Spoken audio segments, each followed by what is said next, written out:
Well, since my last update, I don't know if you noticed, but I was up for about 3 days straight, so I didn't get a lot of sleep then. But I was able to sleep. I just turned the switches off in my head, got a good 6 hours, and now I'm back up. So I'm back out here reporting for you guys. Just recently, just in about last 15 minutes, there was a big barrage of rockets shot into Ashdod, and one house was directly hit. It was actually the house of my wife's Ola childhood friend Mila, but she had just moved from that house 2 years ago, and it was a direct hit into that house. But in Ashdod, where my wife was raised, is her parents. So I'm going now to check on my in-laws. This is the 8th day of this war, and I don't want Ola and going there, so I'm gonna go and I'm gonna check on them for her, and we'll keep reporting. As I'm talking right now, there's a missile just shot up above me. Praise the Lord, at least our family's in a safe place where they're not really shooting right now, so I can come out here and get this updates for you guys. So I'll keep you updated. Well, I made it here to Ashdod. This is probably one of the heavier hits. It's not like Ashkelon, but it's one of the heavier hit cities since this war began. There's so many missiles, so they just sit in the stairwell of the building, hoping that should be enough. So shortly I'll be there. Like I said, I just came into Ashdod. I'll show you Ashdod. This is the entrance. One thing that's good, I guess you could say, about these nowadays driving out is there's not too many cars out here, so there's not a lot of traffic. I'm probably the only one, me and other people getting out trying to tell this story. I came to visit Ola's family, and here they are. The sirens went off.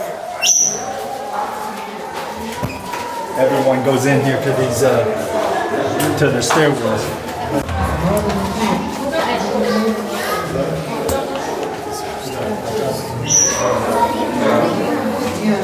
Hey, well, I'm here in Ashkelon.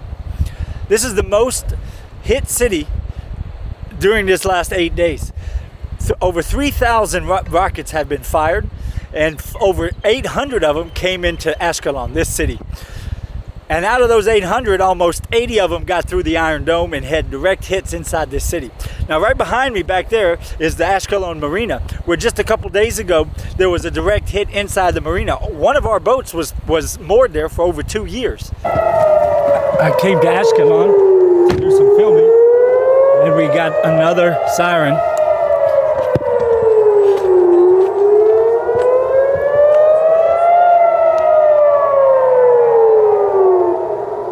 Let's see what happens here. I can hear the booms in the background.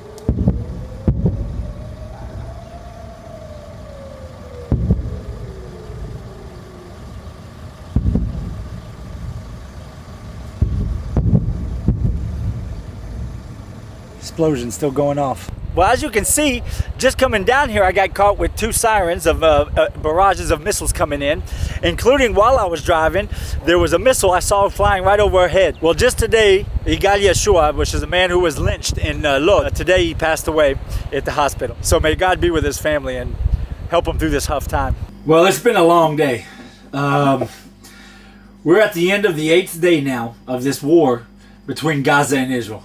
Israel in the last few days has been able to take out 60 miles worth of underground tunnels that Hamas had built. Now, Hamas had built these tunnels to be where they managed all the intelligence and everything else they used to attack Israel. And we were able to take 60 miles worth of their tunnels out. It's not all of it, but it's a whole big chunk of it. Maybe, hopefully this time, because just like every time, Israel's going to have to give them money to help them rebuild their buildings, and the rest of the world that like to give money to terrorist organizations will give them millions, maybe billions of dollars again, and they'll rebuild. Hopefully, the 2 million civilians of Gaza this time will make Hamas and the people in charge there take the money and build infrastructures for the civilians and not for the Hamas to attack Israel again and again. Hopefully. Israel today also was able to take out a homemade submarine that they had on the beaches right there in Gaza, and it was being launched while Israel hit it and blew it up. It was being launched into the sea at that time to head out to sea, come around into the Israeli cities, probably Tel Aviv, and it was completely jam-packed with explosives to kill our citizens on the beaches.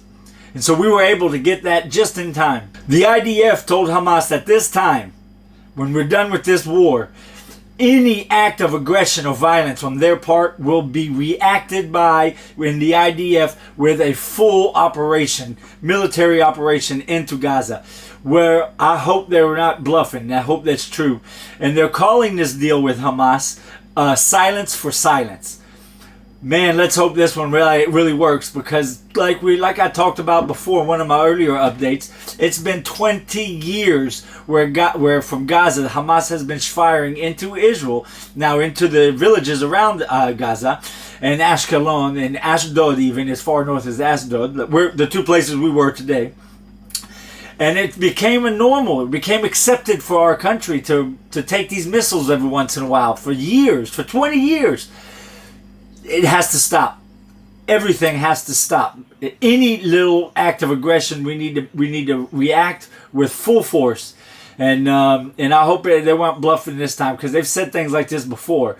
And they're calling, like I said, they're calling this deal silence for silence. Well, I'll tell you something else also that's happening. Jordan is starting to threaten now that if we don't give up and pretty much let Hamas win and do what they want, that they will break the peace treaty that we've had with them for decades. Now that's a big deal, and we need to see what happens there with that. But Jordan now is threatening to do that. The Knesset just moments ago just passed a law for the Shabak to be able to use its tracking and listening technology capabilities on the civilians here in Israel to be able to catch and find the participants of this new civil war we're having now. Man, Hamas is a problem and we have to deal with it. Iran is a problem and we have to deal with it. But this new problem that Hamas was able to light the fire on here in Israel with this new civil war, with all the Israeli Arabs going crazy and attacking us from within, that right now is probably the biggest problem that Israel has to deal with. We have to get it under control and fast. The good news is it looks like it's starting to slow down, but here in the Middle East, you never know. Things have a momentum of their own, and the inertia can go down and then boom, pop right up. But we'll have to keep an eye on that. Well, as I'm talking here, I'm watching the news in the background because got to keep updated. Hamas just fired just moments ago into Sderot again, and they were able to hit a kindergarten. They just hit a kindergarten. Thank God it's nighttime and there's no kids in kindergarten right now. Well, today they've shot up until now about 250 rockets into our country, and this was a quiet day. And you saw how my day went today. So God bless, and I'll keep you up to date. Till next time, bye bye.